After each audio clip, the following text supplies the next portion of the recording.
if you direct your attention towards your rationality, towards the idea of truth in an abstract sense, I think you will grow your rational capacity. If you direct your attention to relationships and emotion and connection, I think you will grow your relational capacity. If you direct your attention to your appetites, you will grow your appetites.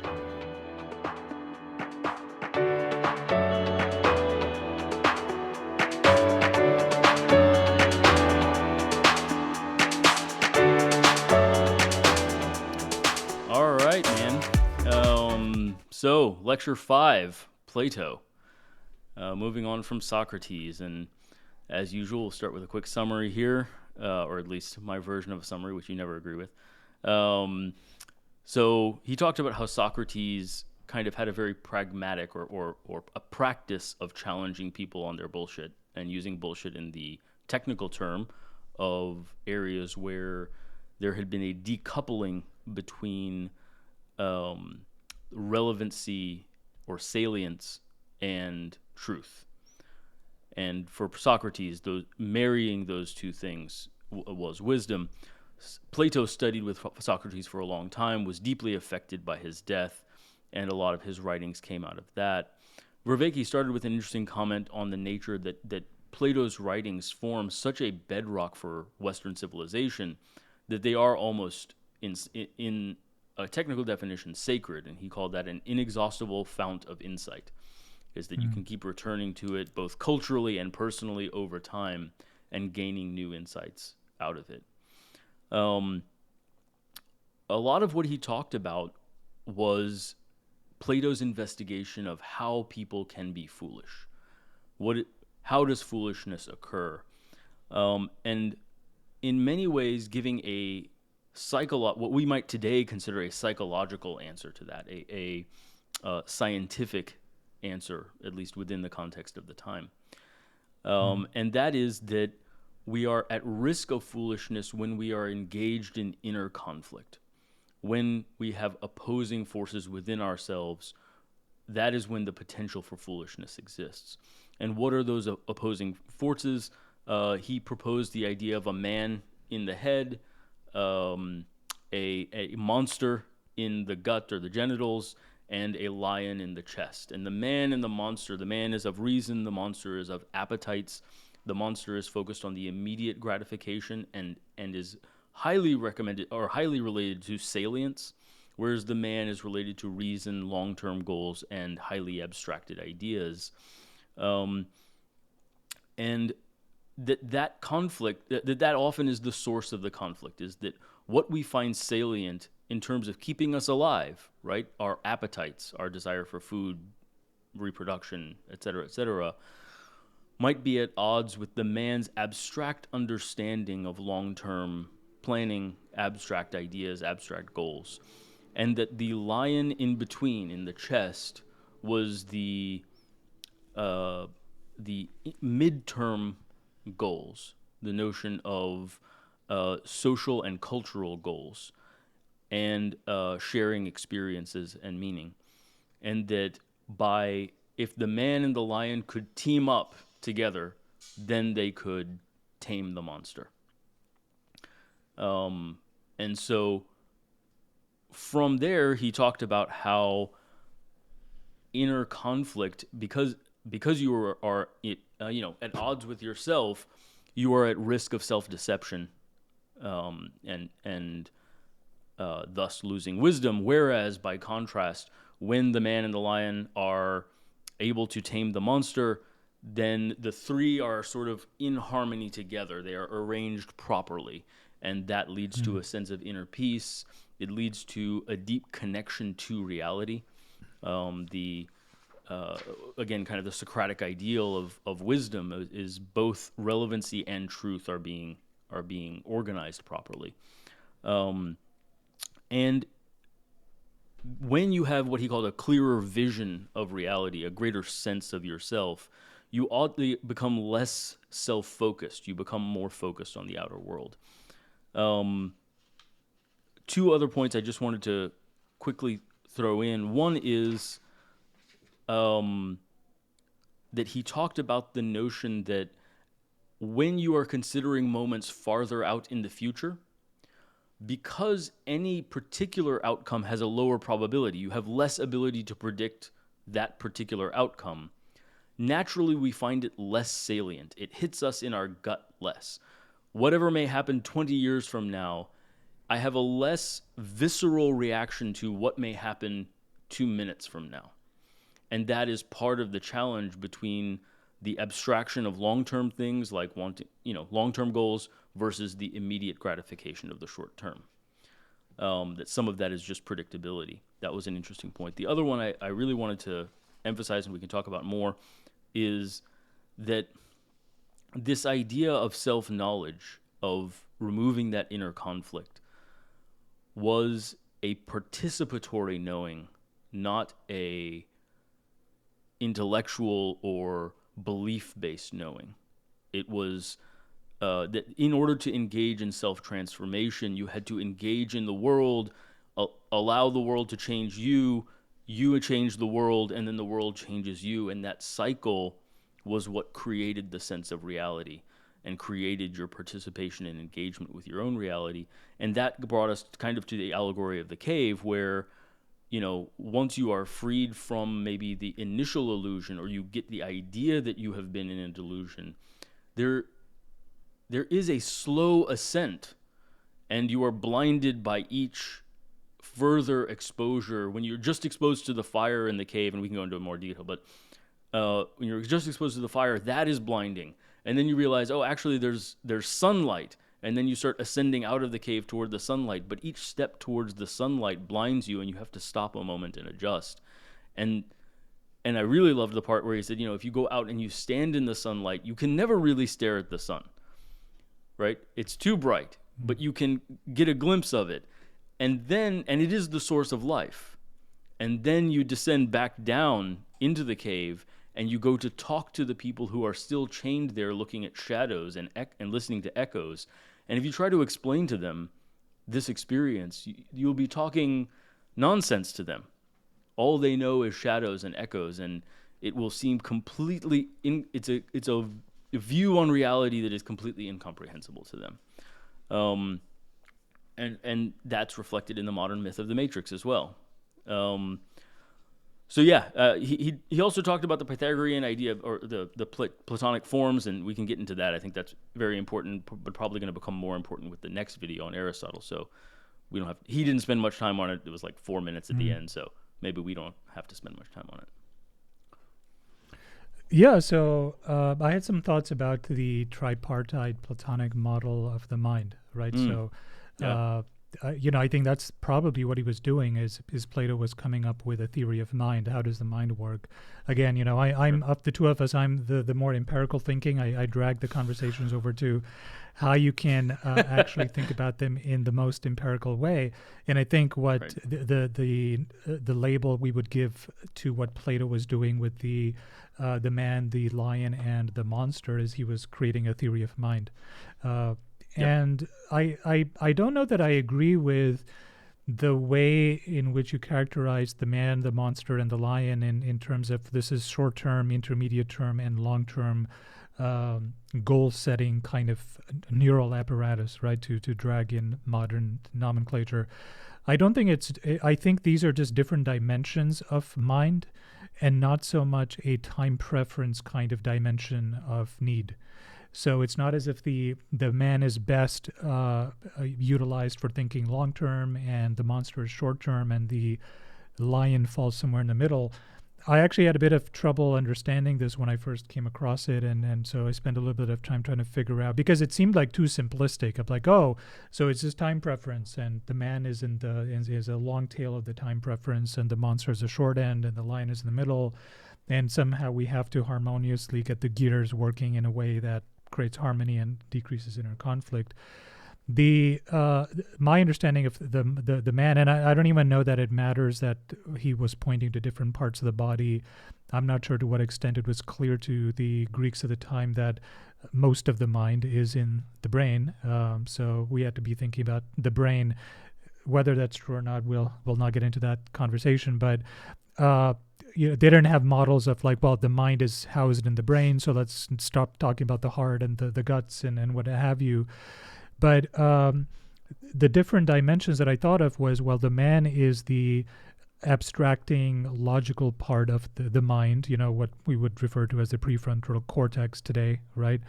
And the monster is the reptilian part, the sort of very basic sort of part of the brain that is only concerned with immediate impulses, right? So to drag in neurochemistry, like the whole dopamine, serotonin sort of things that give us pleasure and pain, that is all monster.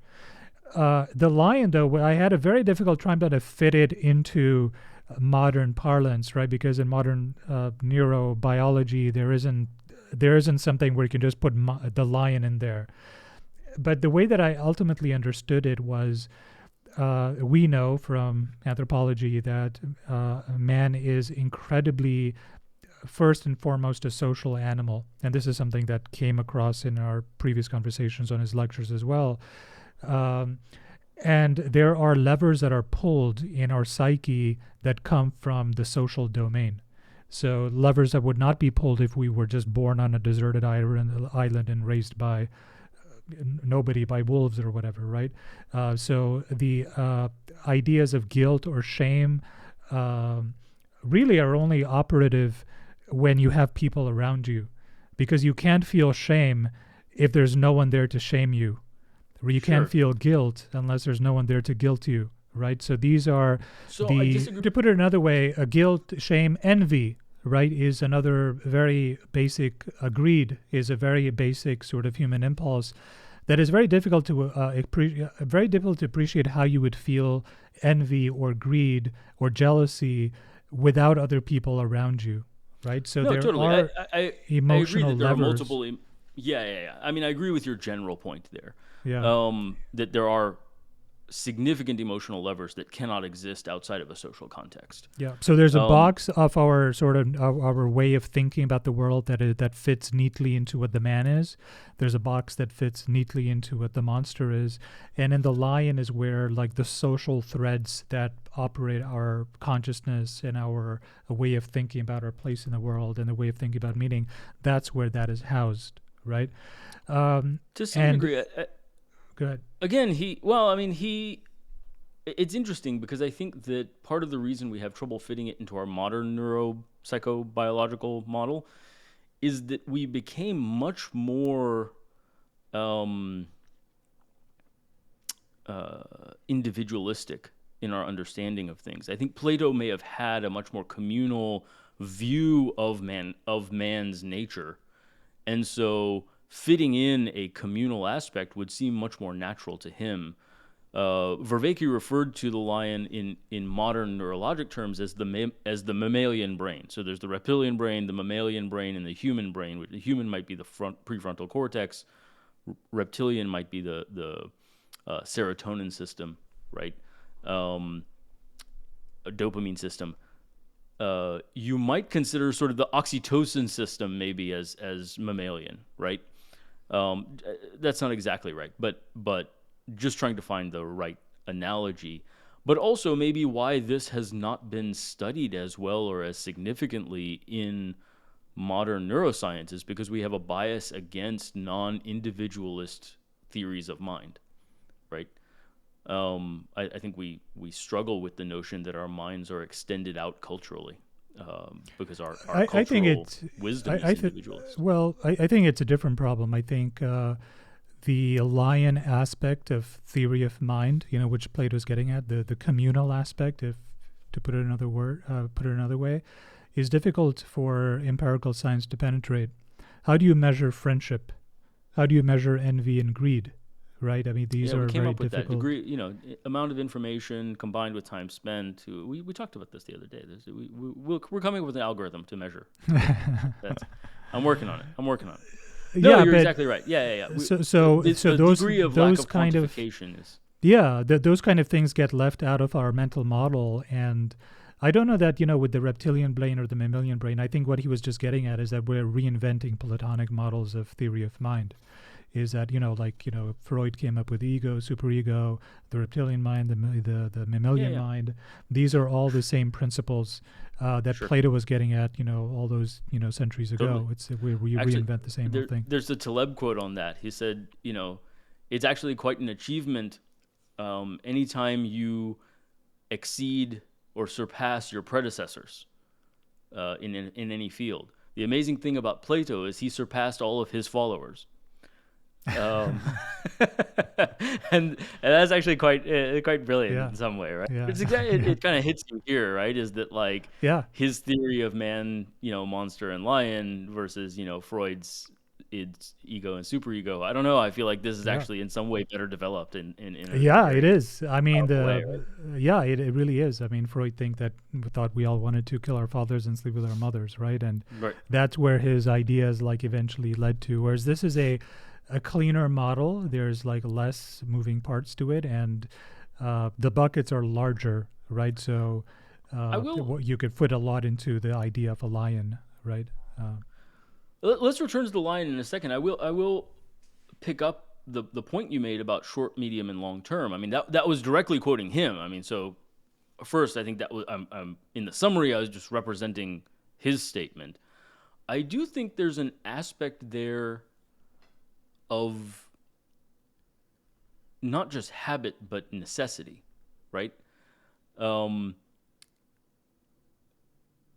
I think he talked about why things that are nearer in the future will seem more salient. Part of that is you're not lost in a probability cloud. Like, what is the probability that I will die in some particular way, time, location, method? Very remote, regardless of what the thing is, right? And so I have a harder time developing a feel about it because it is less real. It's a probability cloud. Whereas what's going to happen 5 minutes from now is more real because there are fewer probabilities. So I think the salience of 5 minutes from now to the monster, in some sense, is much more visceral. And so I think the monster is related to our salient system, and because our appetites are very much of the now, our appetites and what we want viscerally is very much a now. So I'm thirsty now, right? By contrast, what we want intellectually or in the abstract almost requires a greater time period.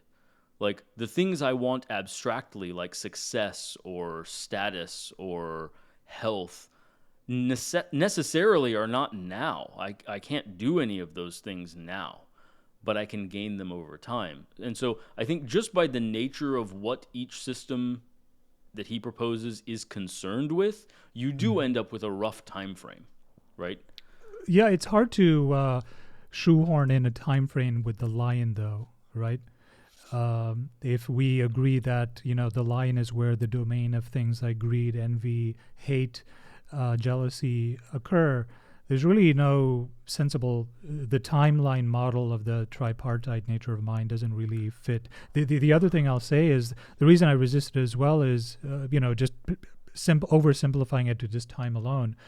Is that all of those three parts of mind? If you are being more man than lion today, or being more monster than man today, or whatever it is that you are in a particular moment, that is felt differently in consciousness as well. There's a very different sense of being that you're engaged in when you are sitting down and writing an essay versus sitting down and eating ice cream, 3 buckets of ice cream, because the monster is ascendant, or a very different kind of consciousness that you experience when you are deeply envious of somebody or in love with somebody, right? And that's where the lion comes in. And I don't know that you have to.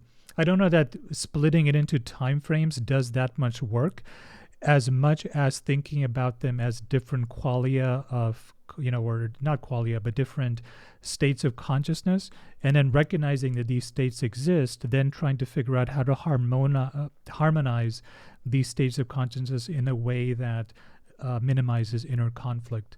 And if you reduce it to, well, it's all just time-based, it's almost like you're oversimplifying and then overcomplicating, because if you simplify it so much, then you have to work upwards and try to figure out how to diminish inner conflict, and you think the problem is just a time preference problem, but it's really a state of consciousness problem, like states of consciousness problem. I'm not sure I was trying to reduce it only to time. I think that that's a necessary and a I think that's an added descriptor of what the monster is. Sure. It's among yes, you can say the monster is concerned with our appetites. As a result, it is also more short term. It's just an added descriptor of the nature of Sure. the monster, right? Um, I do think that the intermediate term nature of the lion is quite interesting. From separate reading, there's a book by Epstein on range. Not that Epstein, um, but range was the name of the book, and he really kind of puts forward a counter narrative to the child prodigy 10,000 hour idea. And part of what he shows is that people who are later recognized as geniuses often move from subject to subject before they find the thing that really lights them on fire and makes them willing to put in 10,000 hours and become brilliant in that thing. Often that thing is something they invented themselves. It didn't exist before they were able to combine 4 different ideas and invent this new thing and then put 10,000 hours into that. The reason I make all that point is that um, in that wandering, one of the things he recommends is not trying to make 5 and 10-year plans, because there is no way to really know what opportunity will even be there 5 years from now, but to focus more on 1 year plans. And so that's one of his recommendations for kind of harnessing this sampling optimization pattern. And Vervaeke also calls this an optimization, right? Is to not try to think too long term, because and in Vervaeke's terms, one of the reasons you might say is that you lose salience by losing probabilities, right? And so the intermediate term is important because it is, how are you going to build a loving relationship? Well, you can't do that now, right? But you also don't want to do that 10 years from now. It's the between that actually we are sort of concerned with, right? I also think that, and this is something I've been working with my patients on, our sense of time is intimately linked to our sense of anxiety. If I there's almost, to me, there's almost 2 forms of anxiety. One is, I'm thinking about death, and I'm fantasizing about all the ways I could die, and that is making me anxious. Well, you have no idea. Like, the probability is so diffuse, and he talks about that with generalized anxiety, kind of, right? But then there's another kind of anxiety where, I'm so concerned with my emotion right now that I can't. I'm upset, and I'm totally captivated by being upset, to the point where I can't quite even fathom that I might not be upset ever. And I sort of project that I will, emotionally, not intellectually, but emotionally, I feel that I will be upset forever, and that's quite distressing, right? Or grief, right? The idea that I lost a loved one or whatever, and now I am consumed by grief, and part of that consumption is the projection that I will be in this place forever, right? So either one of those, the monster consumed by its appetite or the man consumed by abstracting the possibilities of the future, leads you to a fairly anxious place. It's the middle ground where you can find peace, right? Where you can say, hey, there are things fitness, right? I just watched a great podcast with, I sent to you on Simon Sinek, The Diary of a CEO, and he says he dislikes the term mental health. He prefers mental fitness, because you cannot get muscularly fit today.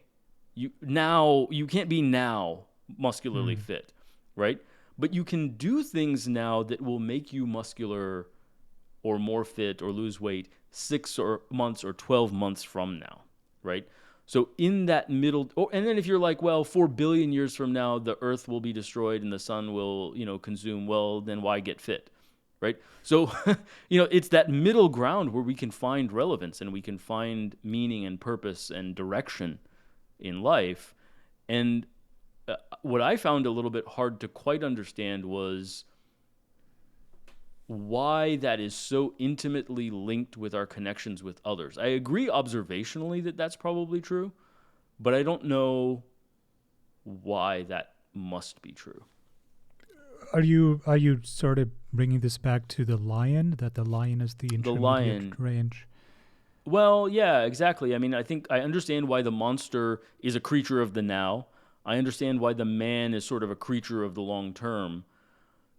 I think observationally it makes sense that, like, I can see that the lion in terms of the middle range makes sense. And I liked his example of Weight Watchers, or, being accountable to, we're getting through these podcasts because we created a little bit of accountability with each other, right? To say, hey, instead of us trying to find the time to listen to these podcasts, let's do a podcast about the podcast, and that'll create whatever.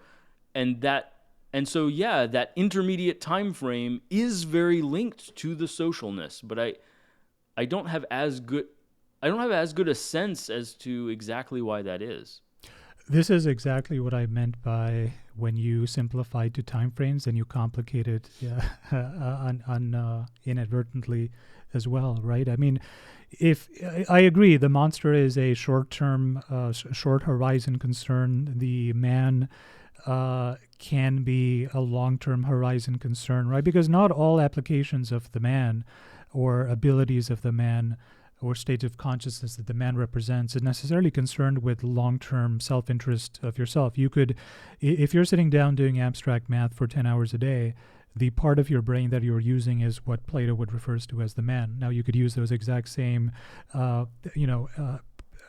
capabilities and think about how you would plan for the next 10 years, or how you would plan to build a city or architect a building, which are all long-term goals. Or you could just do abstract math that has no time horizon element at all. The monster is always short frame, but I think that just happens to be a quality that does not then translate over to, like, well, what do you do with this information, right? Because if you're thinking about it in time horizons, then you have to, like, figure out what the lion is, and then you're like, well, maybe the lion is a medium term. So now that we have short, long, and medium term, how do we put these concepts together to make sense of it? And you have oversimplified and then complicated it at the back end. Whereas I think it's a more useful paradigm to think about them, like I said earlier, as states of consciousness, levers that are pulled in the human mind, or capabilities of the human mind, or ways of being that are architected into the human brain that can become unbalanced. So if you are basically living a life where you're just, hedonistic, and you're just going to be doing drugs and food and sex and booze, then basically the monster is living rent-free in your head. Conversely, if you're just super analytical about everything, and you're completely empirical, and you are able to dominate the other parts of your psyche, you will probably have a very dry and loveless and unsatisfying existence. Yes, you will never smoke ever at all. You will never drink a drop of alcohol ever at all. You will Sure. look 10 times before crossing the street, but you will probably not have any real fun in life or experience any kind of meaningful relationships, because why would you get into relationships? You're just going to get your heart broken, right? Because the man says on probability, pain only occurs. It actually reminds me. It actually reminds me of that Louis C.K. joke. It's like, why would you ever get a puppy for your kids? All you're basically doing is setting them up for heartbreak 12 years later. So it's the same. The analytic person would never get a dog, right, for that reason. Sure. Right? Because why would you? They would never leave their house, right? Conversely, again, if you think everything is just about feelings and relationships, right, then you could do that to the detriment of the man and the monster even. And your long-term goals, right? I actually think the view of what would happen if you let the man be fully ascendant is even worse, right? Because you would be lost in the cloud of probability, you would have no motivation to do anything, right? So you might speculate on the probabilities, but you would have no why to do anything. You would have no appetite to be satisfied. There would be no desire, right? The vital force comes in some sense from the monster, the drive to do anything, right? Now that can be abstracted by the man into more abstract desires, more abstract notions, right? But yeah, I think if you just leave the man ascendant, you're sort of just you're a disembodied brain in some sense, just calculating and no desire, no desire particularly to do anything. The leaving the monster ascendant certainly leaves you in the trap of pleasure pain, of just doing what's easy, just doing what feels good, and certainly no thought for the long-term consequences. And you may end up then living in a pleasant illusion and then suffering immense pain when that illusion is dissolved. I think that's one way of framing even historically what happened, is that you get very complacent. Yeah, the lion is the tricky one. I think that it's only tricky if you insist on using the time frame paradigm of understanding the tripartite theory of mind here. Like I said, it's just different levers are being utilized. I think it's even tricky if you ignore the time frame, because the nature of the lion as being social, as being emotive in some sense, right? He used the term spirit, right? As well as one translation. What was the word he was translating? It was thymos. Thymos. That's right. That's right. And so whether it's emotion or spirit or whatever that is, thymus gland comes from, right? yeah, exactly. And so that's interesting, right? Why is emotion linked, a middle ground between reason and desire? But the monster right? is all emotion too. The monster is pure emotion, immediate emotion. Well, he frames it as desire or appetite rather than emotion. And that's an interesting distinction, right? It's the an appetite is I'm thirsty. An emotion is love or hate or whatever. Those are qualitatively different. And actually it's interesting. This is a difference between Freud and Jung as well. Freud viewed, specifically as regard like the libido, for instance, Freud viewed libido as an appetite, something that was specifically directed at sexual gratification, right? Like thirst. Jung viewed libido as a broad generative force, a relational desire to create that could be channeled into any number of directions, right? So it's an interesting idea that maybe just even in their framing of sexuality or whatever, that they had a difference as to whether sex is an appetite or more towards a spirit in some sense, or a motivating, creative force in some sense. Which I guess to some degree is also it's also an appetite maybe to some degree, to the desire to create. The other thing you said, different than that I don't entirely agree with is that Plato was trying to say that, all right, we've got these three elements of mind, right? Man, lion, and monster, and it is our job to tame the monster. I don't think that's correct. It's literally what he said. I was reiterating what he said. No, I don't actually think so. You tame the monster. He said that, or you don't agree? No, I don't think he said that. So you tame the monster. You tame the monster if it gets too big, because it needs to be tamed, right? And it's the most obvious part of the mind or the psyche that needs to be tamed, right? It cannot get too big, but you cannot kill it either. right? You No, cannot, you not should, kill and it. you should Correct. not No, kill it. should In not kill it. fact, right? Absolutely not. And inner And that's conflict arises when any one of those three parts gets too big, and just not the monster. So inner conflict doesn't arise because the monster is ascendant, and then the lion and the man get together to tame the monster. Any one of those three, if they're out of sync, if they get too big or too small, could result in that inner conflict and the tendency to self-delusion. The monster is not the worst of the three, in other words. There isn't a valency of good or bad to any of those three things. This is just how the mind is wired, and knowing that it's wired, then the question is, well, how do you get balance Maybe. between these different I parts of the mind? maybe I could be convinced. Let me play that out, though. I think one of the ways we might put that idea back in Socratic terms is that the man, if he gets out of hand, you end up with sort of the natural philosophers, which is truth without relevance.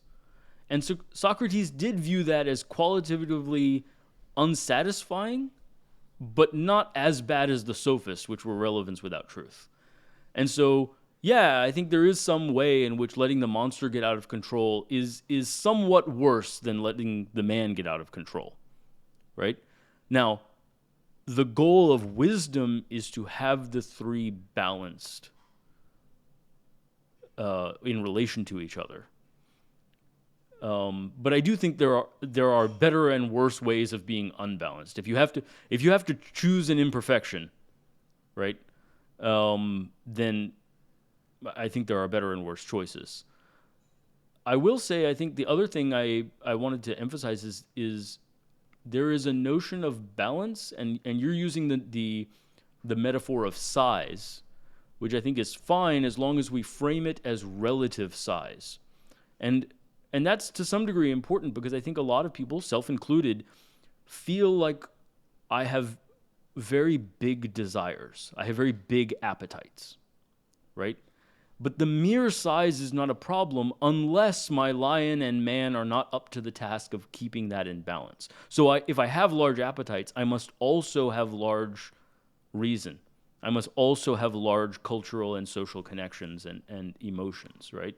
So in order to balance the size of my appetites, I must enlarge those other parts of myself. It's not merely a problem I don't have to shrink the appetite. That's not the only way of finding balance, right?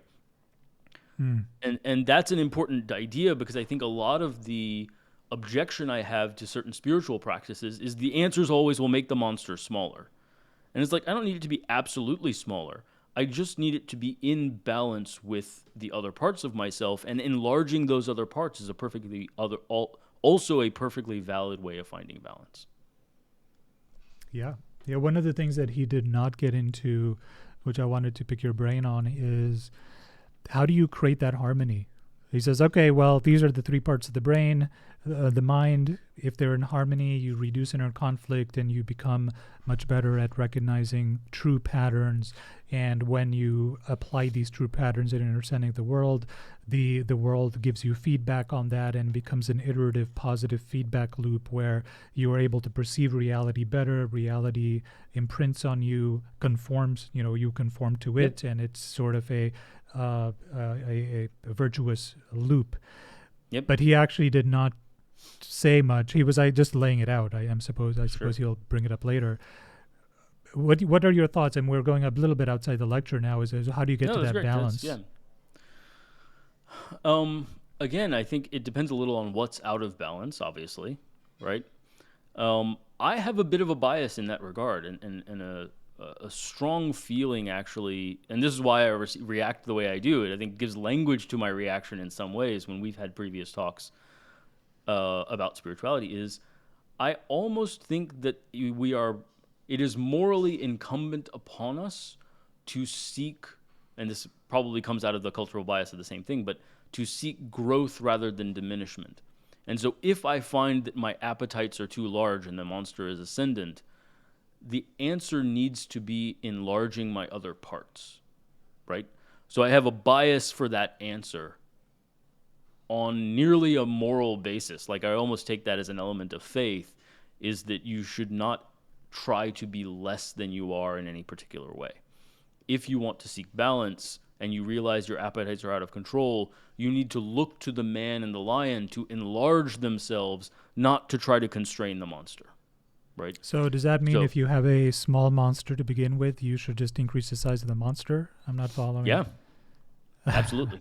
How do Absolutely. you do That's that? How do you do that?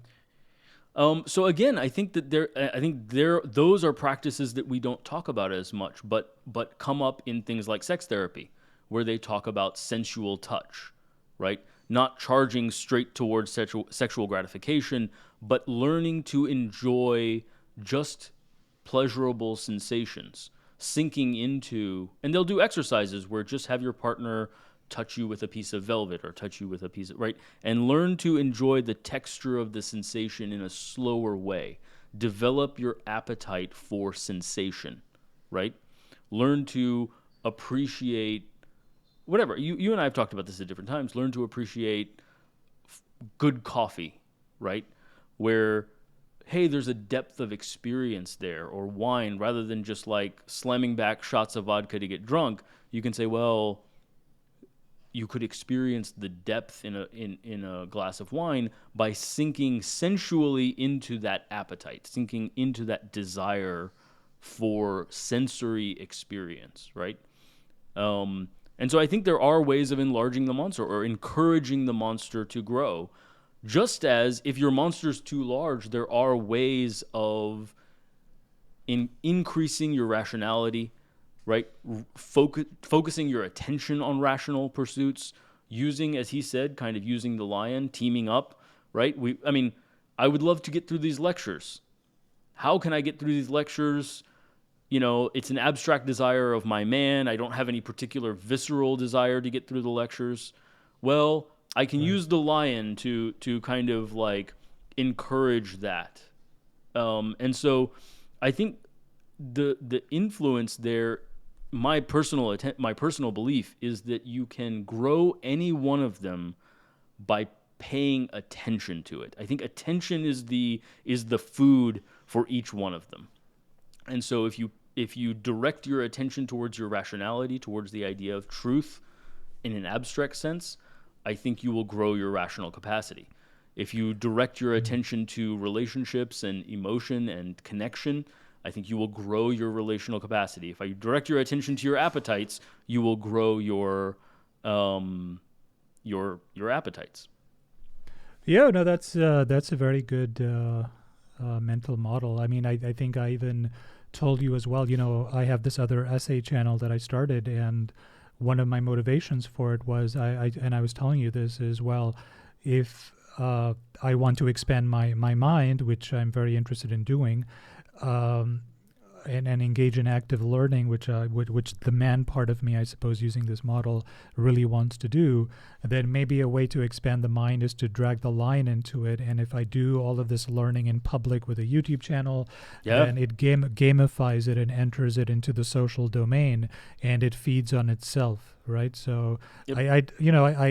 I use the word gamifying, right? Because if you write a great essay and then you put it on YouTube Sure. or whatever, and it's well received, then I in my head I was using the word ego to describe, well, then it will boost my ego and it will encourage me to keep producing more essays of the same type, and it gamifies it. But I guess maybe what I was really doing was I was employing the lion part of the psyche, and leveraging that to expand the man part of the psyche. Would you say that's a fair way of I putting think it?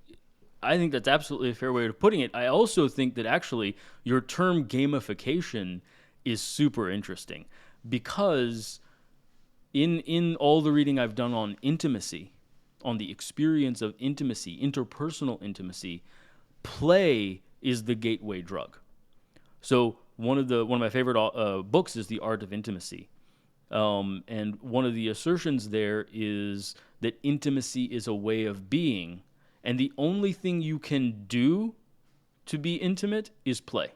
That's the only doing that's available as an entry into that way of being. And I think that we see that, right?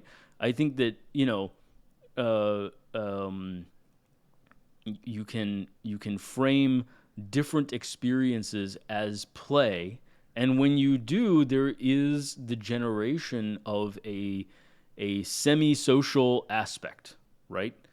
Like why, like even if you're not sharing it with anyone, if you're just tracking your own points, right?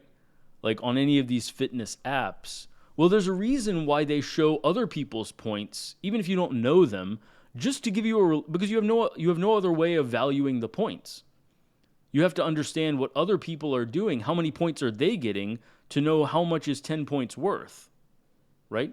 You've created an arbitrary system, and the only value of that gamification system, okay, hey, I'm gamifying how many videos I can produce. Well, how many videos are other people producing? Is one a lot? I definitely felt that when I started this YouTube channel. Is one a week a lot?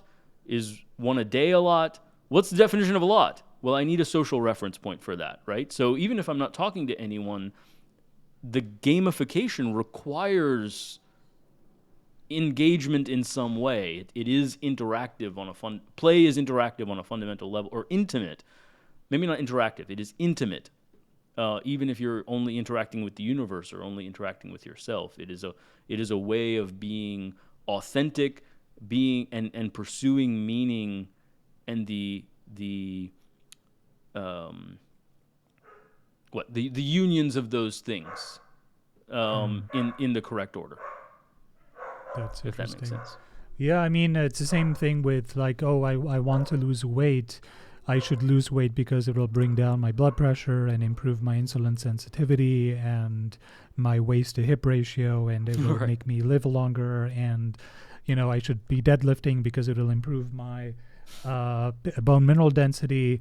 Sure. But you could also say, hey, I want to get in shape because I want to encourage my vanity, and vanity is inherently a lion-based domain, right? It's you want other people to admire how good you look. You want women to be attracted to you, and that is, of course, in the lion's domain as well. So it's a way of leveraging the abstract conclusions that you've reached, the man's conclusions, and the man says, okay, how do I get to this end goal, which I know is good for me? Well, maybe you should encourage some vanity, right? Maybe you should care a little bit about, right? So with this whole fat acceptance sort of movement. That's like, and hey, that's no, why it's so you are exactly. beautiful as you are. And I think what they're trying to do is change the cultural norms. So the lion part is neutralized a little bit, right? Because, the society is telling them that if you weigh 500 pounds, you are not an attractive person. So they're going in and trying to change what the lion looks like, or at least trick themselves into thinking that the lion is actually totally fine with you weighing 500 pounds. Well, I would go deeper than that. I would actually say that the challenge for them is they're trying to control the monster. They're trying to kill the monster, right? The monster wants that waist to hip ratio, right? It's biologically, cross-culturally, cross-time, that waist to hip ratio, or for men, the shoulder to waist ratio. Like, we want what we want, right? You can spin whatever kind of lion story you want out of the abstract desire that you don't want to do whatever, but the monster's the monster, right? And so I think that goes back to the idea of not killing off the monster, but trying to work with it to accept it as a valuable member of the team. And I think that's an important notion, right? Is that, like, the monster needs to be tamed. It can't be running amok, right? It can't be leading the show. But I don't even know, and certainly to some degree we use the idea of size, right? And I think that's part of it. But I think the man is always smaller than the monster. That's fundamental to the nature of the man and the monster.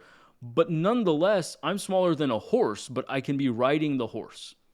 And if I train the horse well, if the horse is tamed and correctly oriented, then I can be directing the horse. But that takes training, and that training of the lion is sort of that middle ground, right? Where, hey, I'm going to use my social connections and my desires for social status or acceptance or attraction or whatever in combination with my reason to make sure that I'm riding the horse isn't riding me, right? Because we have the same relative sizes, but if the horse is riding me, it's not going to go very well, right? So it's not just the relative size, it's the orientation and the structure in relation to each other. So let me ask you a follow-up question then. What useful work in a well-trained mind, in a wise mind, what useful work in a wise person's mind is the monster doing? What is it bringing to the table in a well-trained mind? I think the monster, in all honesty, is the interface with reality, right? When we experience touch is the most obvious, right? That's an interface with reality. The mind can spin off in various directions, right? But a wise mind knows that the mind has to be grounded and checked by reality, and that requires the monster to engage with reality. That requires appetite in order to taste food, and desire for things in order to be driven in a particular direction, right? I would also say that the monster is the most powerful of the three. And so harnessed and directed correctly, the monster is the biggest source of power in a meaningful life. That's the driver of the vitality of experiencing meaningfulness. It just has to be directed by the lion and the man in order to not go off the rails. While you are eating that pint of ice cream, right? It is a very visceral and pleasurable experience. It is a very deeply real experience because you are experiencing pleasure, right? You are satiating a desire, and that realness, I think, is a tremendous part of having a meaningful existence. Probably the biggest part.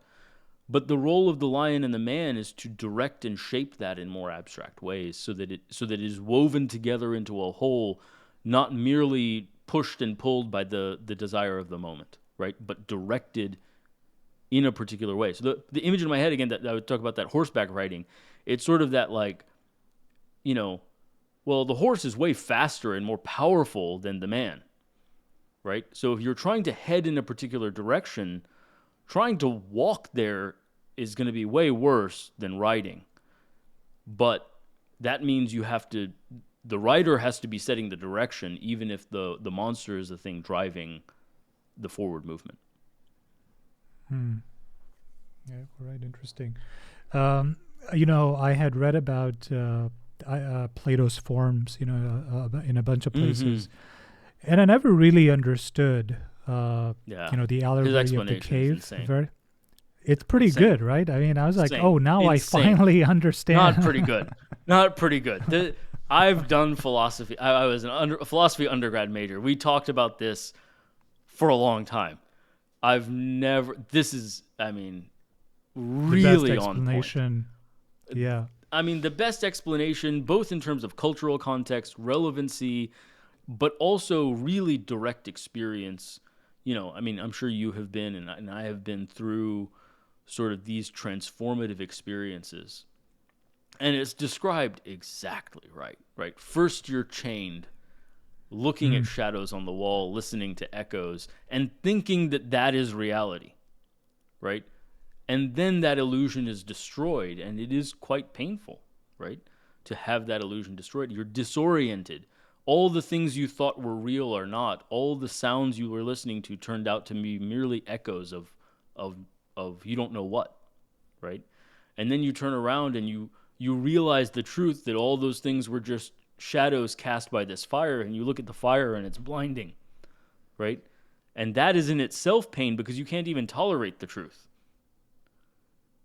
And then you realize it's even worse because there's a path out of the cave, and there's sun, and that light is blinding, and every step of the way you try to pursue truth and it blinds you, and you stumble, right? Sometimes you fall back because you're so blinded by your new experience of the truth, and then you keep pushing on, and man, it's such a perfect explanation. I've never understood it that way before, but it's exactly right. Yeah. It correlates exactly right with my experience. I read Russell's explanation of theory of forms, and he had a really, in retrospect now seems like a really dumb criticism, right? I mean, Plato said, well, there's a perfect representation or form of everything, right? So a straight line has a perfect form. And then Russell's criticism was like, well, what Plato fails to recognize is that a triangle is actually 3 lines. So there's actually 3 iterations of a straight line, therefore. And therefore his theory is incorrect. I was like, and in retrospect, that's such a stupid, criticism of the theory of forms, right? But I don't know. I don't think he got into the theory of forms as much. I think the Allegory of the Cave was a large part of the lecture as well. The metaphors there are just there's so many layers on it. And one of the ones you mentioned earlier, it didn't really occur to me before, is that when you were out of the cave and standing in reality, as it were, the real world, as it were, you can't actually look at the sun directly. It blinds you.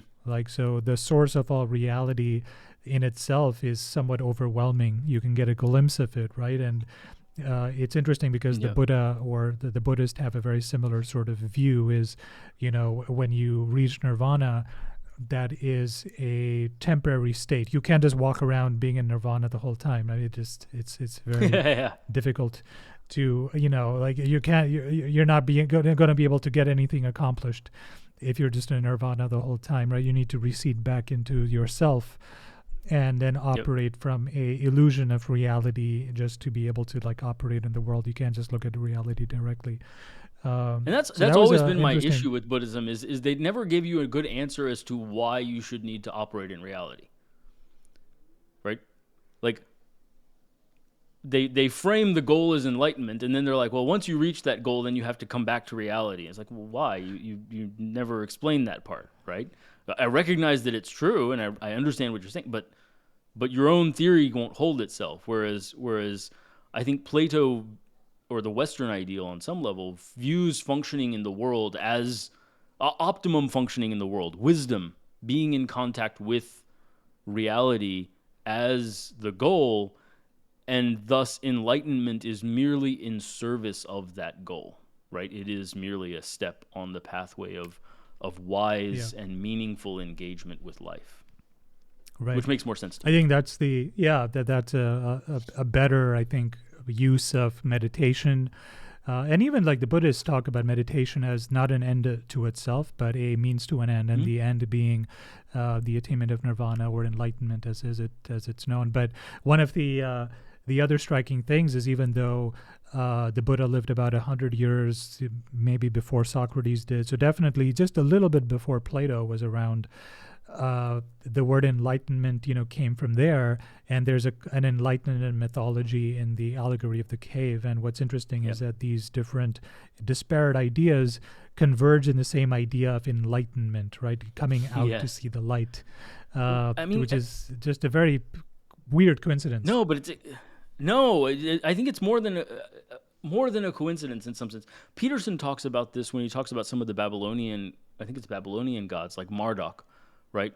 Which had eyes all around his head. Is the notion of the eye is actually really important, and he even Vervaeke even said that I'm looking at my notes here, but when you reduce inner conflict, you gain a sense of peace, feeling alive, reduce self-deception, reduce self-focus, and you gain clearer vision of reality. That was what he said, right? And that's exactly right. There is something about vision, about light, being able to see clearly, that is abstractly sort of related to this removal of and we even talk about illusions, right? Illusions is not seeing clearly, right? That's what an illusion is. And we don't necessarily think the same way about an illusion as we do about oh, I didn't hear you correctly, or I misheard you. Somehow that's not the same as being taken in by an illusion, right? There is something about our sight, our emotional reaction to our sight, that we process differently than, and we rarely, and probably struggle with this, actually. I mean, we could reflect, I don't know if we want to go too far down this rabbit hole, but I think we may struggle when our sense of touch is off, right? If I experience phantom limb pain, that can be really difficult because we don't associate illusion with touch. Illusion is vision, right? And maybe there's a recognition that that's the most flawed of the systems. That's the hardest one to get right, is to see clearly. I don't know why that is, but it's more than a coincidence, right? That coming out of darkness into light is the analogy, because there isn't the same, like, well, coming out of phantom limb pain into I don't know. Like, you can't make the same analogy by touch or Right. by sound. It doesn't hit right. It might just be that, vision is such a fundamental part of our consciousness, right? We feel like when we are conscious, there's a field of view, that we are constantly aware of, that we are, behind our eyes in some sense and looking out at the world from, some locus that's behind our eyes. So maybe Well, that's but where it comes from. sight is also directed, right? That's another thing. There's an attentional aspect to sight. Like, sound is not like you can tune in and tune out of conversation, right? But it's not physically directed. It comes from you can hear sounds behind you. You can't see behind you. In order to see behind you, you have to turn. You have to move. You have to engage in some way with the world in order to see behind you, to see differently, to see around the Sure. corner, right? To see around the corner, you have to go around the corner. But to hear, you can hear, right? I don't know. I think there is something metaphorical that the reason why sight is the metaphor of preference is related in some way to the nature of how our organism is set up, and then it just creates a very fruitful metaphor for attention, direction, movement, engagement with reality. But then also the possibility of illusion. I don't know. I wonder how much the Greeks were aware of, like, optical illusions and that kind of thing. And I mean, actually, no, they must have been, because the Parthenon uses, Yeah. right. So the notion of illusion was present even in their architecture, right? That we can make this look a certain way by making it wider at the base, or wider at the top, or whatever, to make it seem straight, right? Because it starts to seem off if we make it too tall without compensating for the parallax, right? And so I don't know. I think that's an interesting idea, that even then they were aware that eyesight could be fooled, maybe more so than sound, or felt more. I don't know. I think that's a fascinating Yeah. notion. There's also an interesting element that when the person who escapes the cave and is on the surface comes back, they find it difficult to adjust to the darkness as they're going down, because Oh, they yes. are no That's longer right. comfortable in that milieu. That's right. And that's also been very That's fascinating. that's also like that's illuminating. That's right. Yeah, no. Yeah. And I view that very much in terms of Riverrock, and like the work I'm trying to do is going back down into the dark and being comfortable sitting with people in the dark and telling them, trying to share with them, hey, by analogy, by whatever they can understand from where they are, hey, let's try and see hints that this might be an illusion. And if you can see and accept the hint that this might be an illusion, maybe then we can start to move out of the chains and into reality, right? I mean, it's interesting you brought up the fat shaming thing, right? Because there are all these things where it's like, it's not really unhealthy. It's like, no, there's plenty of data indicating that it is unhealthy, right? The need to justify that it is not unhealthy is not letting go of that delusion because it would be painful to do so, right? And it is, obviously you can have a deep amount of sympathy for the pain that is involved in letting go of that delusion, right? And yet also sit with them in the dark and say, hey, there's another world. There's another way to look at this. And it may seem very painful to let go of this delusion, but that in that pain there is the hope. There is the hope of moving towards the light and changing yourself to fit better into the world in some sense, right? And I don't know. I mean, I think The Matrix talks about this pretty well too. He talks about the Matrix as kind of the modern retelling of the allegory of the cave, and he says it. I mean, a great movie in so many ways. But one of the lines is, you've known it, right? It's been there like a splinter in your mind, right?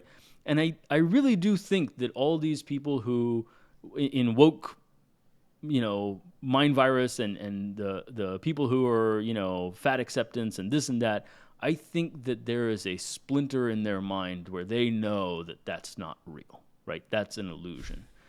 And it drives them slowly mad, exactly like the movie says, right? It's like a splinter in your mind slowly driving you mad, right?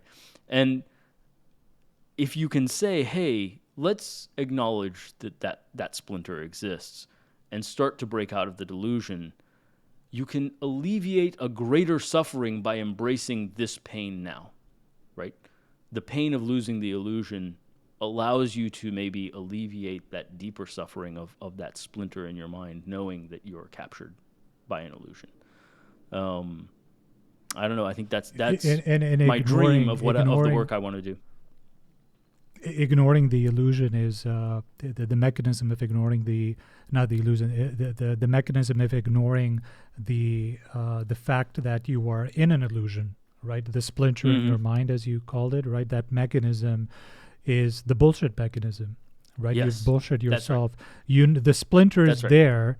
You know it's there, and you are turning you're turning your mind away from it by engaging in a Correct. deliberate act of salience redirection, right? In other words, bullshit, right? And I've kind of detected this in myself recently as well. There's like a few things I'm working through, and I realize that when I really stop and confront those things, I'm like, oh, they were there all along, right? I was just ignoring them and distracting myself to other things.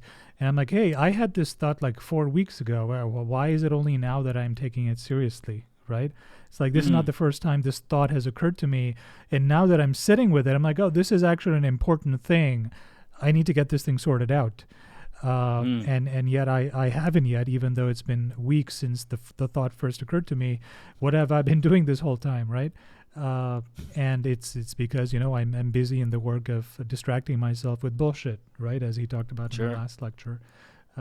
So these are very, these labels are really good. The lion label, the man. I mean, these are great labels that you could use to sort of deconstruct your own beliefs about what is real and how you're living your life, and the things you choose to do. Like, well, why are you moving your life in this direction? What is exactly motivating you? Is it the man in charge? Is the monster driving you here? Is it a lion? Or are you balancing everything harmoniously and then moving in concert with all three elements of your psyche? Right? Or is one driving you more than it should? That's an interesting idea, right? I'm just playing with this now to some degree, but you can frame that as, are you moving in the direction set by the man, using the I don't know what you would call it, of the tiger, the force of the tiger to drive the monster in that direction, right? And so it I don't know. I don't know what the right visual is. I don't know what the right analogy is, but you might imagine the lion sort of as a sheepdog of the monster in some sense, right? Is that you've trained the lion to like shepherd the monster that you're riding in the direction you want to go. I feel like that's the image that comes into my head is I've trained this lion as a sheepdog to kind of like snap at the heels of the monster to direct it the way I have decided that we should go. I, the man, right? I don't know. I think that's, and I can see the path that I want to, right? I see clearly the path that I want to go on. I don't know. I think that captures something for me about how I think the correct organization might look.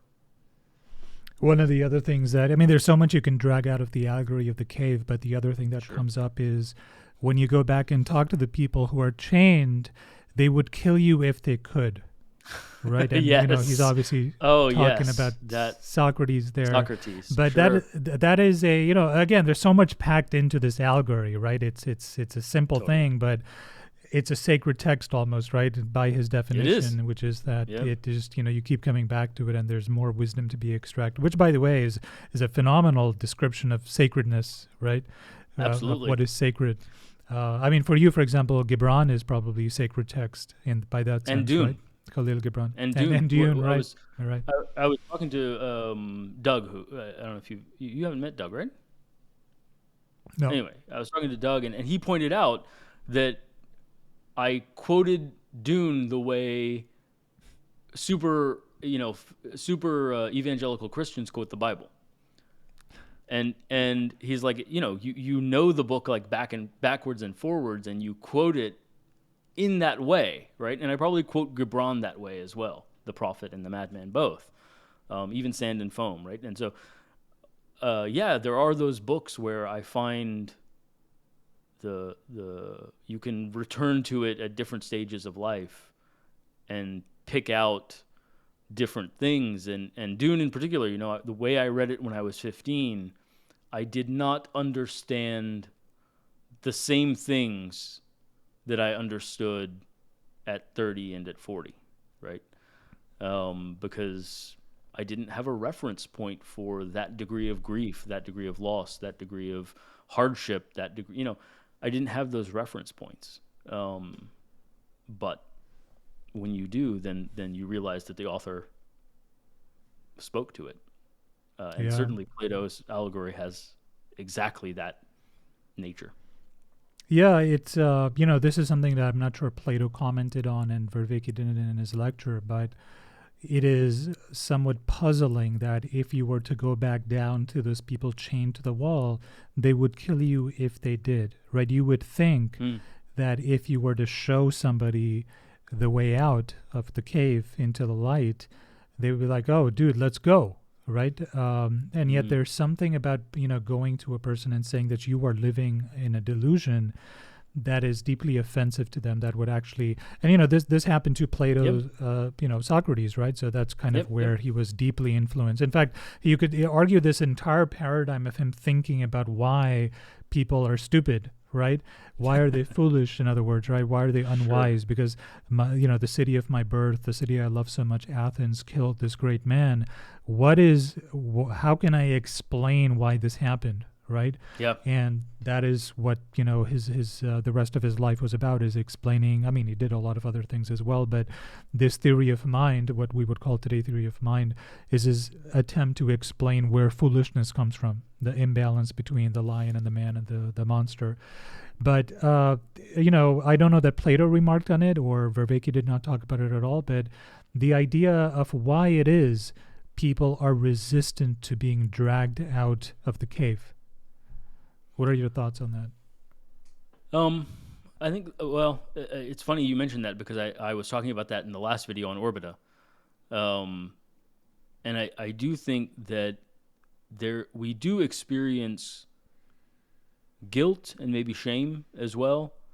By the way, I liked his definition of guilt and shame as well, is that guilt is what you feel when you fall short of your own ideal, whereas shame is more when you feel you have lost the capacity to gain the respect of your peers.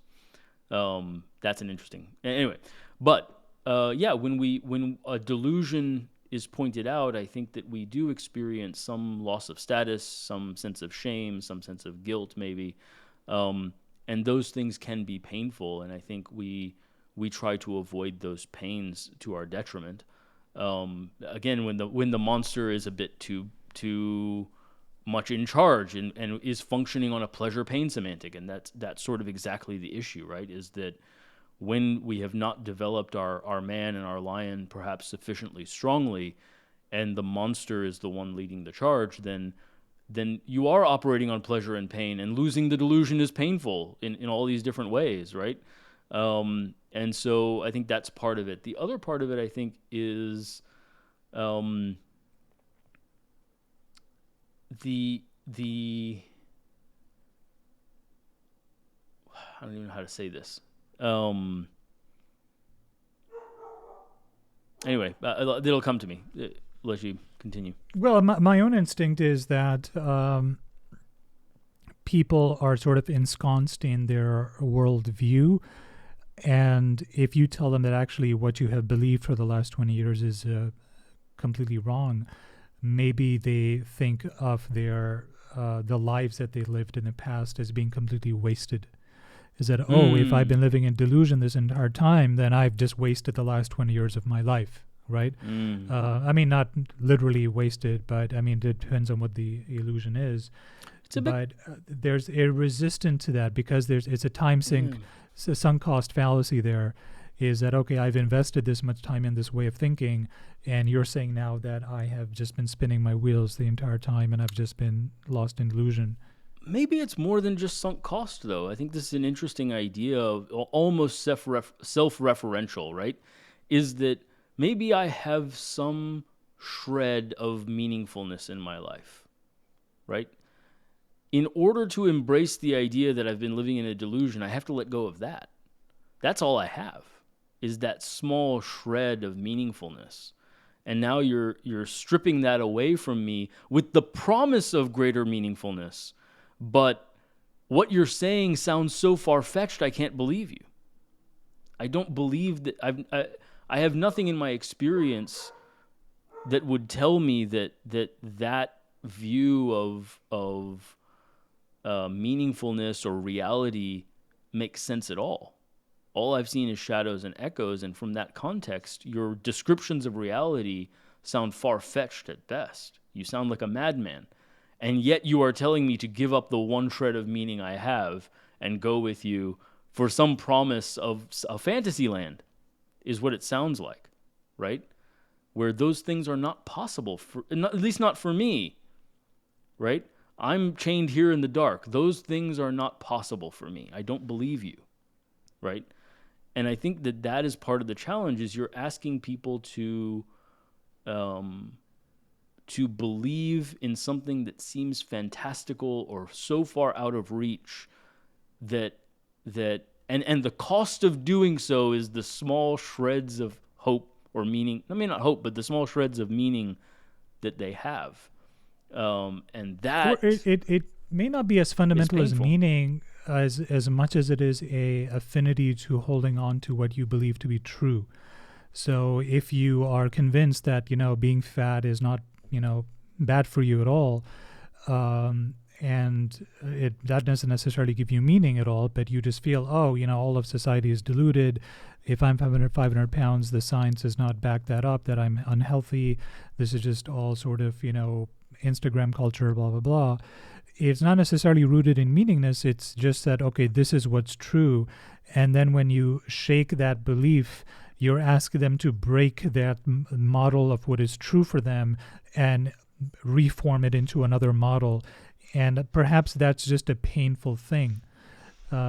Maybe there's other dimensions that go into it, like shame, like, I was so stupid that I believed in this dumb thing. Yeah. Or maybe it's more fundamental than that. Like when Socrates, went to the people in the market and demonstrated to them that their ideas of virtue or what is good is just completely bullshit. They got angry enough to kill the guy. Yeah. Right? So where does that anger come from? It's something that I don't know, that I'm not familiar with Plato expounding on where that source of anger comes from exactly. Why is it that those people would kill you if they could? But it is also, I mean, you gave the example of people who have subscribed to the idea that being massively overweight is not in any way unhealthy, right? But they have a community around that idea. They have connections around that idea. They have family around that idea, right? Alcoholics often as well, right? You're asking them, you can't just say, well, you give up alcohol in isolation. There's socialization around that. There's connection. Right? Like all their work buddies drink. They're going to be the one non-drinker of their whole construction crew, right? Or their whole family drinks, and they're going to be, what are they going to go to the family gatherings and not drink, right? That's a big ask. And I do think you are asking people, when you ask them to give up their delusion or let the man be in charge, you are asking them to give up a tremendous, whatever they have, and you all you have is hoping to convince their man of the possibility of some greater future, but the man is far weaker than the monster, and I don't know, they've never had that experience of the man riding the monster in a good direction, right? Mm. And so yeah, I think that there is the pain of realizing you've been taken in, realizing you've been fooled, right? I think there's some shame there, but I think there's also loss of whatever, the prisoner next to you. You may have formed a great bond with that guy, right? And now I'm trying to drag you into the light. Well, you know, you've got some connections there, right? Maybe not the best connections. Maybe you could form better. Maybe I know you could form better connections up in the light, but you don't know that. You have no way of knowing that. It truly sounds mythological. It sounds I mean, mythological in the modern sense, not in the Vervaeke sense. I think I'm just trying to look at it from the perspective that the person who's being told that they're living in delusion by another person. I guess part of the resistance also comes from the place of like, well, how do you know you're right? Right? Maybe you're the one living in illusion. Totally. And maybe That's you're exactly leading me right. astray, right? That's exactly and right. I think Islam has this like baked in, like on the core sort of code is in Islam. There's this concept of bid'ah, right, which is like innovation, like you're creating new things in the religion and therefore changing it. And our religion is pure, and you changing it is a anathema to all that is good and holy. So maybe that's where the ideology of what the mind think believes is true has a staying power unto itself. When an idea settles on a individual or group of individuals, when it's a group, then it feeds on itself. When it's an individual, there's perhaps an inertia there that is very painful to upset, because when it attempted to be unseated, the question has to be asked is like, well, how do I know that the thing coming to replace it is actually true? And he comes up with that analogy of if your parents told you that they were actual government agents, and because it's a deep-seated desire for humans to believe in what is true. And I think that is a very deep insight into just human nature, is that we really, really care about believing in what is true. Ironically, we live in delusion all the time, but if someone else comes to us and says, well, you're not actually believing in what's true, here's what's true, there's two things at play there. One is, well, I believe this is true and you're upending my worldview, so, F you.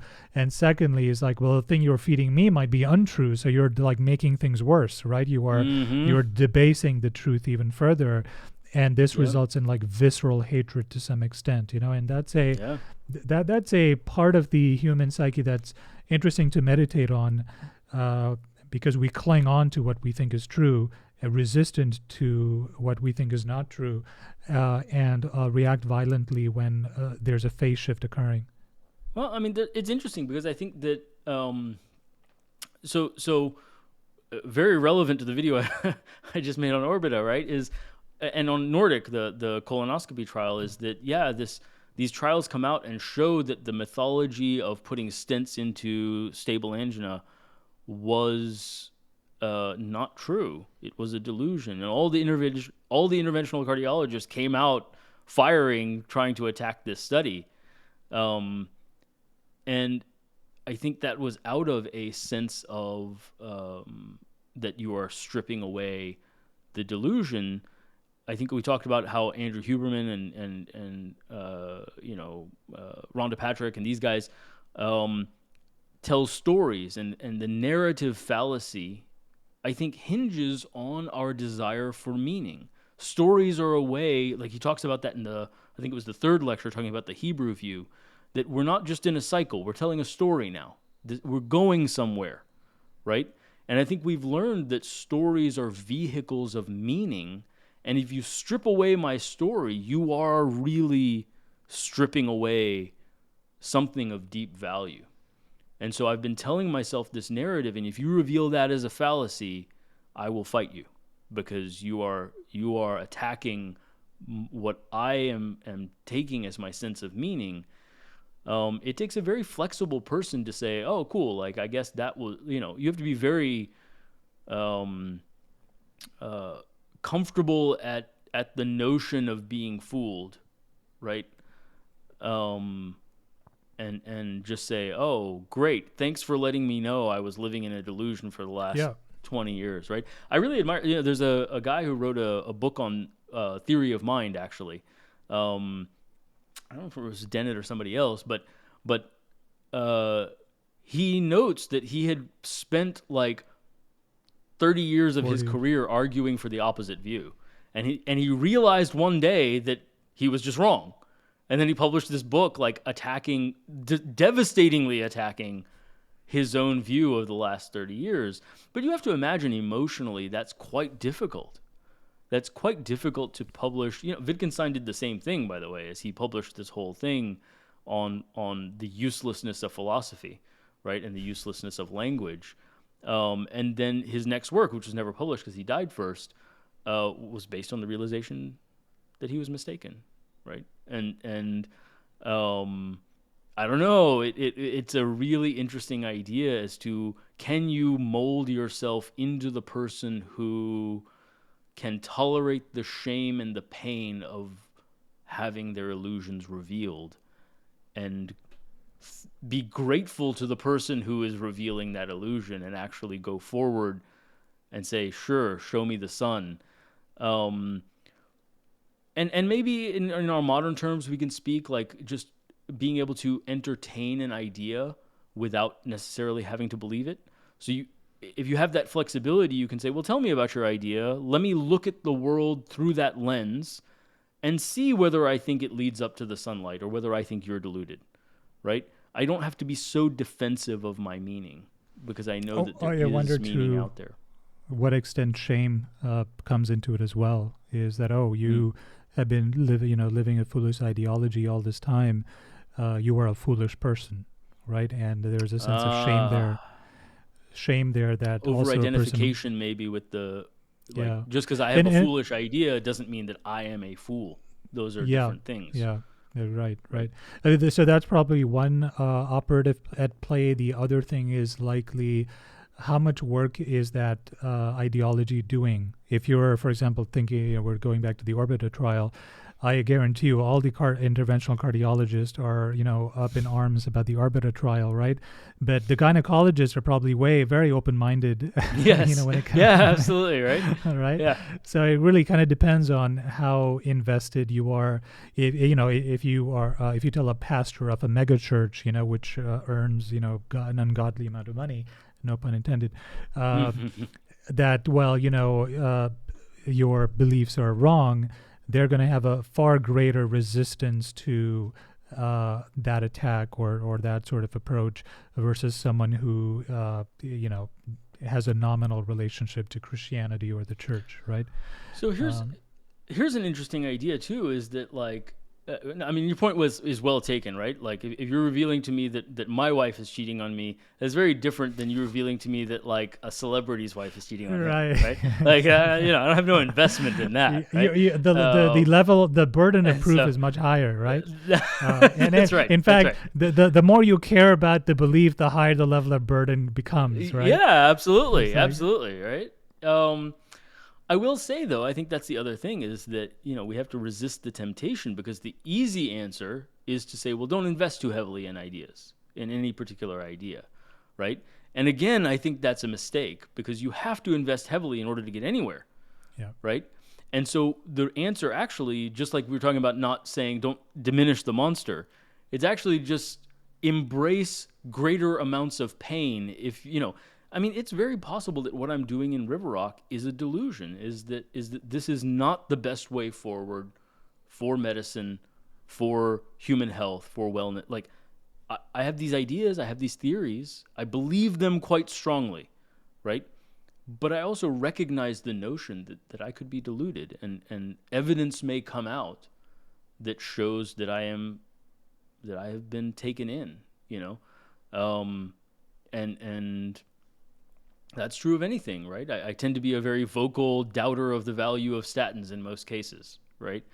But evidence could come out that could say, hey, actually, here's your final proof, right? You've been arguing nobody does this study and this and that. Here's the final proof. We did this study. We did it well. Now what are you going to say? And I would have to admit that I had been taken in, right? And that would be painful to admit publicly, to admit to all the patients I've told, oh, no, you don't need a statin, that I was wrong. Perhaps, one of the things I'm getting out of this conversation is, when examining a belief that is challenged by somebody else that you have, one of the things that you have to be really aware of is like, how much does it really matter from a financial sense, from a social standing sense, from many of the other ways that matter. How much does it really matter for that belief, whether that belief is true or not? Like let's, for example, just say we pick the topic of Bitcoin, right? So a person has a contention that Bitcoin is going to be the world reserve currency, and another person says, well, this belief is completely untrue. So whether you believe it's a reserve currency or you don't believe it is deeply tied into how much Bitcoin you have on your own, right? Sure. If you have a lot of Bitcoin, then yes, it's definitely going to be the reserve currency. If you don't have any, and in fact, not only do you not have any, but it's already at $100,000, out of reach for you, then your mindset is going to be that, well, it's not.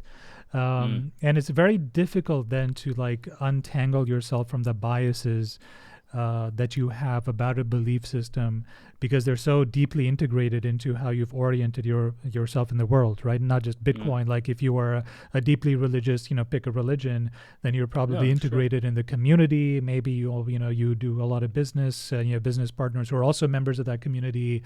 And if suddenly one day you believe it's not true, or someone comes and says, hey, this religion you're following is, let's say Scientology is a good example. Well, if all of your business interests are tied into other Scientologists, then suddenly it's very difficult to untangle yourself from the biases you hold with respect to the beliefs you have.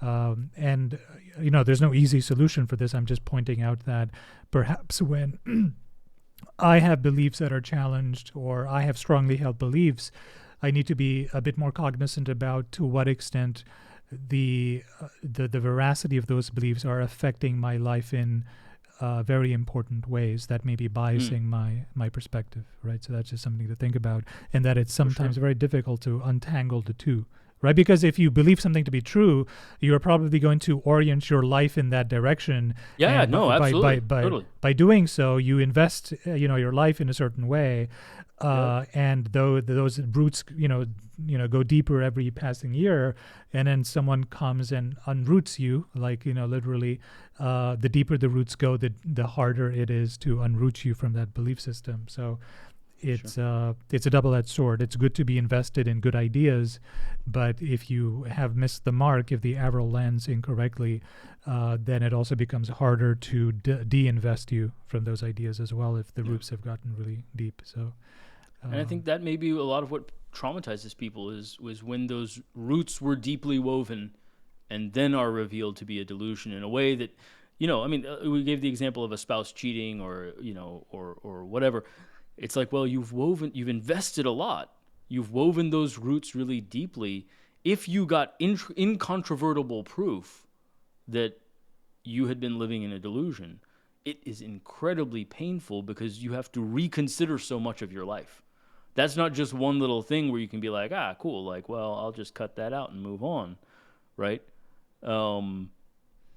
You really have to rethink major sections of your way of being in the world, and that's a tremendously painful experience. And you start to question, who am I, right? Who am I? Maybe that's the deepest part of the pain, is you ask, who am I if I cannot believe in this anymore?